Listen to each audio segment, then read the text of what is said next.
कि दानियल को परमेश्वर ने अभिषेक के बलिदान होने के विषय में क्या बताया है।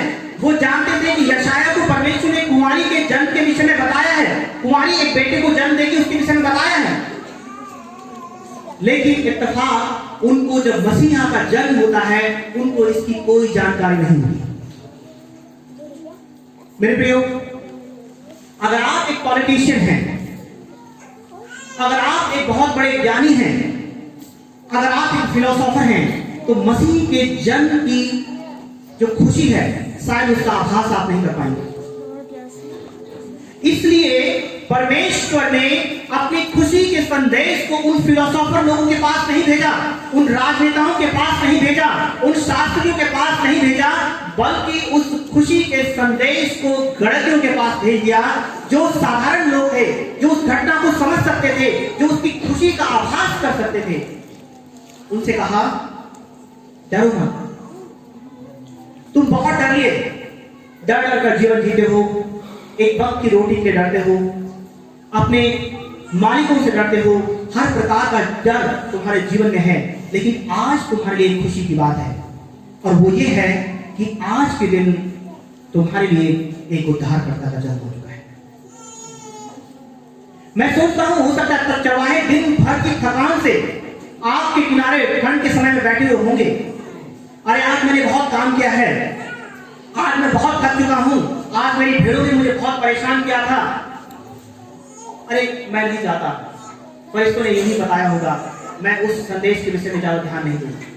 लेकिन बाइबल कहती है कि उन गडरियों ने, उन चरवाहों ने कहा कि ये जो खबर, जो खुशी की खबर है, इसको चाहे पाने के लिए हमें कुछ किलोमीटर और चलना पड़े, हम उस परिश्रम को करेंगे और खुशी के उस संदेश को हम सुनते हैं।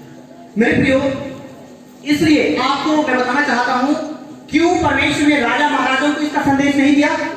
हेरोद सुनता है, मजूसी आते हैं कि भाई राजा का जन्म हुआ है, वो राजा कहां है। हेरोद डर कर, घबरा कर सोचने लगता है, अरे राजा तो मैं हूं और एक राजा का और जन्म हो चुका है और मुझे पता नहीं। शास्त्रियों को बुलवाया जाता है, वो कहते हैं शास्त्र में यहां पर लिखा हुआ है कि जो मसीहा है उसका जन्म यहां पर होगा। लेकिन इत्तेफाक की बात है कि उनको भी इसकी जानकारी नहीं है, और वहां के जो सनहेदरीन के जो बड़े बड़े ज्ञाता थे, जो फिलोसोफर टाइप के लोग थे, उनको भी इसकी जानकारी नहीं होती है। लेकिन साधारण लोग, चरवाहे, आम लोग, उनको इसकी जानकारी थी कि मसीहा का जन्म जगत में हो चुका है। मेरे प्रियो, इसका एक संकेत ये है कि ये संदेश हम साधारण लोगों के लिए है। ये उन लोगों के लिए है जो बड़ी फिलॉसफी को नहीं समझते, ये उन लोगों के लिए है जो बड़ा ज्ञान नहीं रखते, ये उन लोगों के लिए है जो बड़े बड़े तर्कशास्त्री नहीं है, जो साधारण लोग हैं, जो परमेश्वर को परमेश्वर के रूप में स्वीकार कर लेते हैं। Hallelujah, hallelujah. एक चीज मुझे और अचंभा करती है, मजूसी आते हैं, हम नहीं जानते वो कितने किलोमीटर का सफर तय करके आते हैं। कुछ ज्ञानी लोग ये भी कहते हैं कि इन मजूसियों का आनंद तुरंत यीशु मसीह के जन्म के बाद नहीं हुआ था, कुछ समय के अंतराल में हुआ था।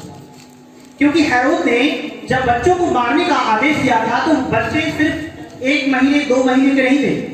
कितने समय के थे? 2 साल के बच्चे थे। तो कुछ लोग ये कहते हैं कि एक बच्चे को मारने का जो समय 2 साल का इसमें ठहराया गया, हो सकता है यूसुफ उसी नगर में कहीं पर रहकर अपने परिवार के साथ रह रहा था और इसलिए 2 साल के बच्चों को मारने का आदेश दिया गया। वहां पर हम देखते हैं ये सैकड़ों किलोमीटर का सफर करके ये वो परमेश्वर के संत लोग, ये वो ज्ञानी लोग जो वास्तव में परमेश्वर को परमेश्वर के रूप में स्वीकार करते थे, जानते थे, चल कर आते हैं और आकर एक छोटे बालक के सामने अपने शीश को नवाते हैं। वो ज्ञानी लोग एक छोटे बालक को देखकर और ये स्वीकार कर लेते हैं कि ये ज्योति जो आकाश में हमें दिखाई दी है, ये जो तारा जिसने हमारी अगुवाई की है और ये उद्धारकर्ता जिसके विषय में हमें सूचना मिली है, ये वही है। वो लोग उसको उसी रूप में स्वीकार कर लेते हैं। ये काम सबसे ज्यादा मुश्किल उन लोगों के लिए था जो शास्त्री, फरीसी और उस समय के फिलोसोफर लोग थे। उन लोगों ने जब यीशु मसीह को परमेश्वर के वचन का संदेश देते हुए सुना तब उन्होंने उसे स्वीकार नहीं किया। हम कभी भी नहीं ये स्वीकार कर सकते, कभी भी इस बात पर यकीन नहीं कर सकते कि जब यीशु मसीह एक बालक के रूप में यरूशलेम में पैदा हुए थे, बैतलहम में उनका जन्म हुआ था, वहां पर कोई भी ऐसा बड़ा ज्ञानी आकर उनको सिजदा करेगा और उनको उद्धारकर्ता के रूप में स्वीकार करेगा। एक कारण ये भी था, इसलिए उनको मसीह के जन्म का कोई संदेश नहीं दिया गया। संदेश उन लोगों को दिया गया था जो लोग मसीह को मसीह के रूप में स्वीकार कर लेंगे। मेरे प्रियो, अगर आप में से कुछ लोग अपनी डॉक्ट्रिन, अपने सिद्धांत को लेकर चलने वाले लोग हैं, अगर आप सोचते हैं कि मेरा ज्ञान मेरे लिए इनफ है, अगर आप सोचते हैं मेरी संपत्ति मेरे लिए इनफ है, तो ये चीज आपके लिए बड़े पर्दे का कारण बन सकती है कि आप मसीह की रोशनी को कभी देख नहीं पाएंगे। मैंने बताया 3 प्रकार के लोग, राजनेता लोग, शास्त्री लोग और फिलोसोफर लोग। ये बड़े विद्वान, बड़े सम्मानित लोग थे, बड़ी हस्ती के लोग थे, बड़े जानकार लोग थे, लेकिन इनको उद्धारकर्ता का संदेश नहीं दिया गया। संदेश सिर्फ उन लोगों को दिया गया जिन्होंने मसीह को मसीह के रूप में स्वीकार किया। ये पहली बात है जिसके कारण परमेश्वर का आना इस संसार के लोगों के लिए बड़े आनंद का कारण बन जाता है। दूसरी बात, फरिश्तों ने कहा कि तुम्हारे लिए एक उद्धारकर्ता का जन्म हुआ है, एक राजनेता का जन्म हुआ है, नहीं बोला। हालांकि राजा शब्द उनके लिए बार बार दोहराया गया क्योंकि यीशु मसीह अनंत काल से राजा है और वो दाऊद की राजगद्दी पे बैठने के लिए ही जन्मा था। और यीशु ने यह भी कहा कि मेरा राज्य दुनिया का नहीं, मेरा राज्य अनंतकालीन है। उसे राजा के रूप में जरूर चिन्हित किया गया है, लेकिन जो उससे बड़ी बात है, क्योंकि राजा तो बहुत सारे हो चुके थे, बहुत सारे राजा आ चुके थे, मर चुके थे। इस्राएल के राजाओं के इतिहास में पढ़ो तो लगभग हम देखते हैं जब इस्राएल का राज्य 2 भागों में विभाजित हो जाता है तो लगभग 19-20 राजाओं का जन्म एक शाखा में हम देख सकते हैं। सब आए और चले गए, उनकी मृत्यु हो गई, लेकिन किसी ने भी इस्राएल के लोगों को उनके पापों से छुटकारा नहीं दिया। लेकिन ये राजा जो अनंतकालीन राजा है, जो परमेश्वर का पुत्र है, उसका आगमन एक अलग रीति से हुआ था और उसके आगमन से लोगों को एक चीज मिलने वाली थी, वो था उद्धार। ये वो परमेश्वर का पुत्र था जिसके आगमन से मानव जाति का, लोगों का उनके पापों से, उनके श्रापों से और उनके जीवन की जो विषम परिस्थितियां हैं उनसे परमेश्वर के द्वारा एक छुटकारे का कार्य आरंभ हो जाता है। हालेलुया। सोचिए, जब मैं लगभग 8 साल का था तब मैंने एक बार अपने पिताजी से एक प्रश्न पूछा। मैं जब भी कहीं पापा के पास बैठता था और वो कहीं से काम करके आते तो मुझसे बोलते, अरे बेटा आज मेरे ना पैर बहुत दर्द कर रहे हैं, तो चल मेरे पैरों की थोड़ी मसाज कर दे। तो सोचता था अच्छी बात है, चलो और पिताजी थक गए होंगे, कुछ मसाज करते हैं। और उसके बाद पापा बोलते, मेरा बेटा बहुत बड़ा हो जाए, इसकी शादी हो जाए, इसके नाती पोते हो जाए, इस प्रकार की एक ब्लेसिंग बोली आपने। तो एक दिन मैंने उनसे पूछा, पापा आप मुझसे मैं बड़ा हो जाऊंगा? बोलते हाँ बड़े हो जाओगे। फिर क्या होगा? फिर मैं आपकी शादी कर दूंगा। अच्छा फिर क्या होगा? फिर उसके बाद बेटा आपके बच्चे हो जाएंगे। अच्छा पापा फिर क्या होगा?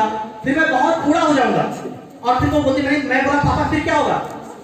उसके बाद बेटा मैं ज्यादा बूढ़ा हो जाऊंगा तो फिर मैं मर जाऊंगा।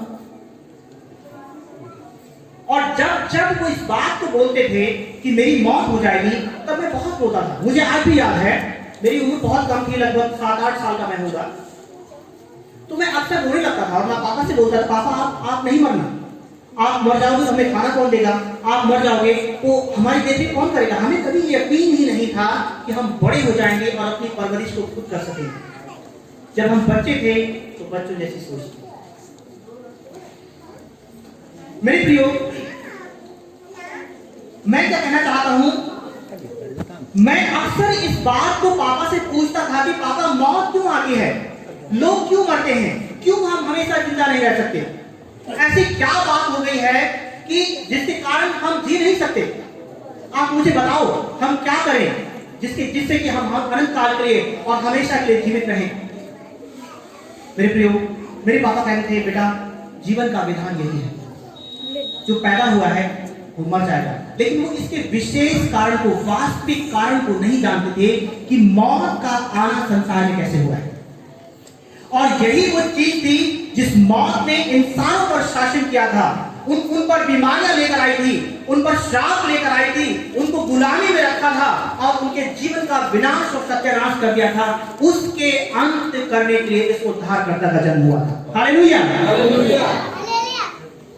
मेरे प्रियो, आप कल्पना करें एक ऐसी दुनिया हो जहां पर अस्पताल ना हो, पुलिस प्रशासन की आवश्यकता ना हो, जहां पर कोई लड़ाइयां और झगड़े ना हो, जहां पर सब में अमन, चैन और प्रेम की भावना हो। क्या आप ऐसी दुनिया की कल्पना कर सकते हैं? हम कल्पना तो कर सकते हैं, लेकिन ऐसी दुनिया देखने को नहीं मिलती। लेकिन खुशी की बात यह है कि ऐसी दुनिया का जन्म देने के लिए यीशु मसीह का जन्म संसार है। Hallelujah, hallelujah. मेरे प्रियो, इसलिए ये दिन सबसे बड़ा दिन है, ये सबसे ज्यादा खुशी का दिन है, ये संदेश सबसे बड़ी खुशी का संदेश है, क्योंकि इस दिन हमारे जीवन के दुख, कलेश, पाप और श्रापों को उठाने के लिए परमेश्वर ने एक उद्धारकर्ता को जगत में भेज दिया। Hallelujah, hallelujah. आपको सुनकर आश्चर्य होगा कि दुनिया में ऐसे लोग भी हुए जिन्होंने मौत को हराने की कोशिश की। मैं एक छोटी सी घटना बताऊंगा, अगर आपको समय मिले, जो हमारे भाई बहन पढ़े लिखे हैं, आप गूगल करके भी देख सकते हैं। चाइना में एक सम्राट हुआ जिसका नाम था क्वीन शी हुआंग, अजीब सा नाम है। उसने 6 राजाओं को हराया और उनके ऊपर उनका सम्राट बन गया। और उसी व्यक्ति ने चाइना की दीवार भी बनवाई थी, बड़ी दीवार, मतलब उसने बड़ी उपलब्धियों को हासिल किया। अंत में जब वो बूढ़ा हो गया तो उसको लगने लगा कि अब शरीर उतना काम नहीं करता है, अब क्या होगा। वो अक्सर सुनता रहा कि आज वो 90 साल के अंतर जी गुजर गए, आज वो 120 साल के चाचा जी चल बसे। अब उसको ये लगने लगा कि भाई एक दिन मेरा जाना भी तय है। अब इस भंडार का क्या होगा, जो सोने का भंडार मैंने रखा है, उस चांदी के भंडार का क्या होगा, उन हीरे जवाहरातों का क्या होगा, मेरे शासन का क्या होगा, जिसको मैंने अपनी भुजबल, अपनी बुद्धि से हासिल किया है, मैं मर जाऊंगा।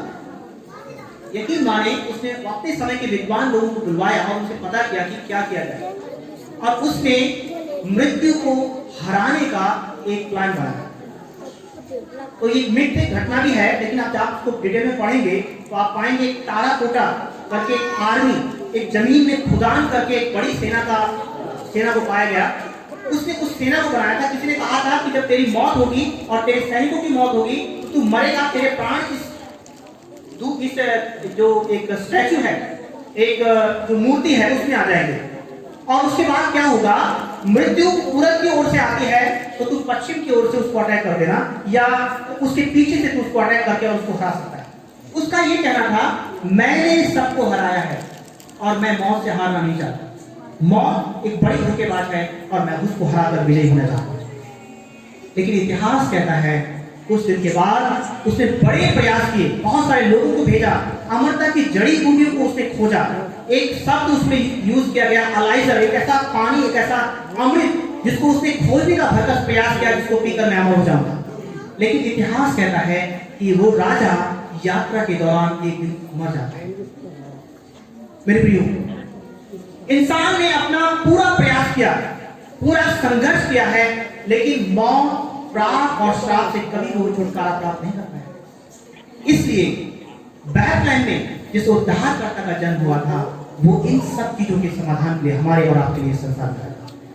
इसलिए ये क्या है, बड़े आनंद का शुभ समाचार है।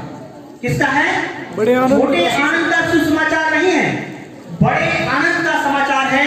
क्योंकि इसमें कमजोर को, ताकतवर को, ज्ञानी को, निर्बुद्धि को, अमीर को, गरीब को, समृद्ध को और असफल को, सबको आकर उसके चरणों में इस दान को पाने का सौभाग्य परमेश्वर देता है।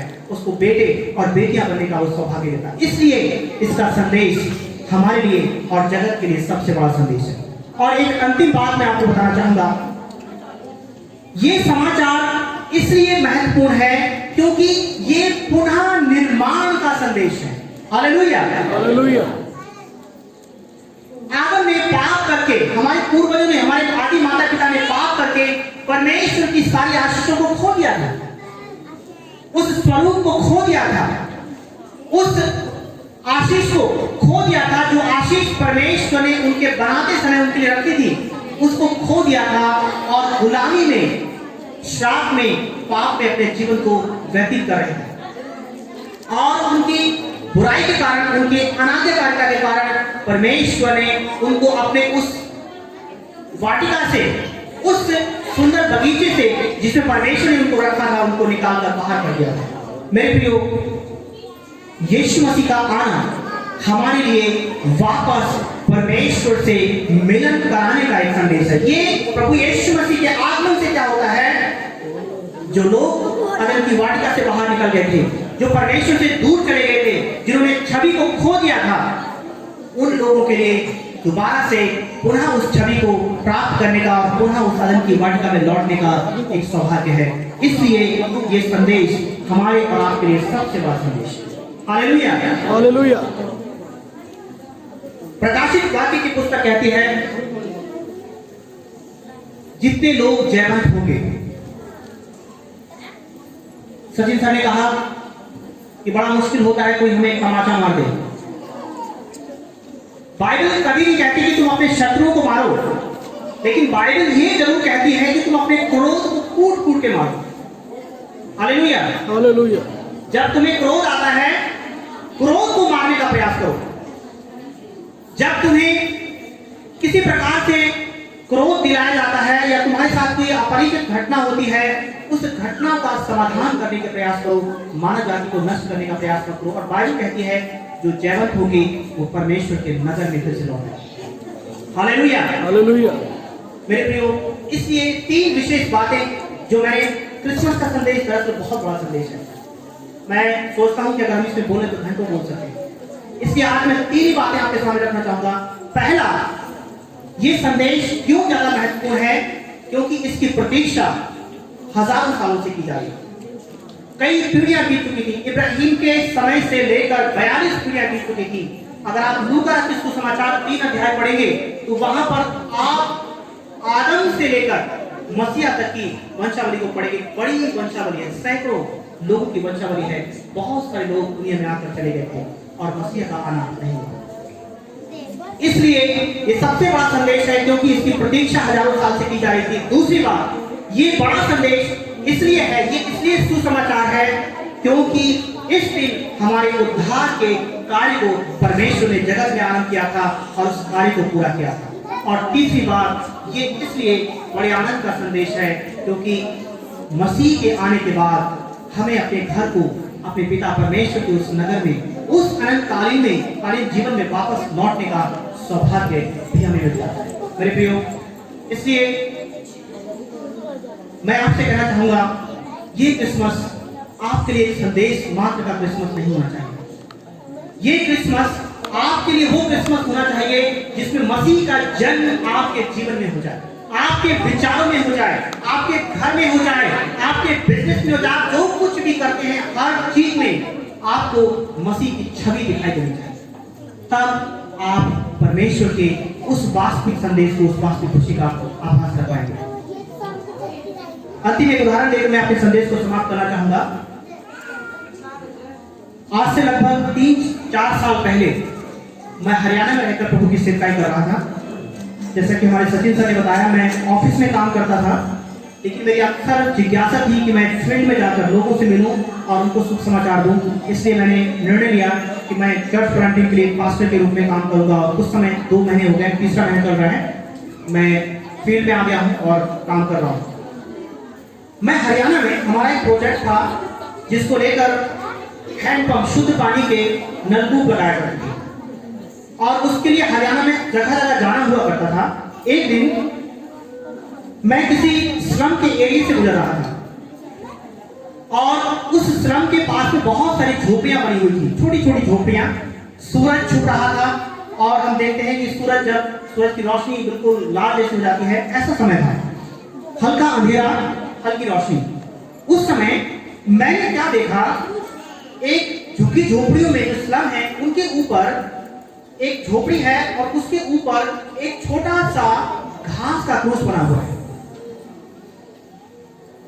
जब उस क्रूस को मैंने देखा, वो लकड़ी का नहीं था, छोटा सा घास का क्रूस या यूं कहें पत्तियों का क्रूस कह सकते हैं आप, ऐसा क्रॉस बना हुआ था। और जब मैंने उसको देखा, उस बात को लगभग मैं 2 से 3 दिन तक सोचता रहा कि आखिर ये क्रूस यहां पर क्यों था, इस क्रूस का क्या मतलब है।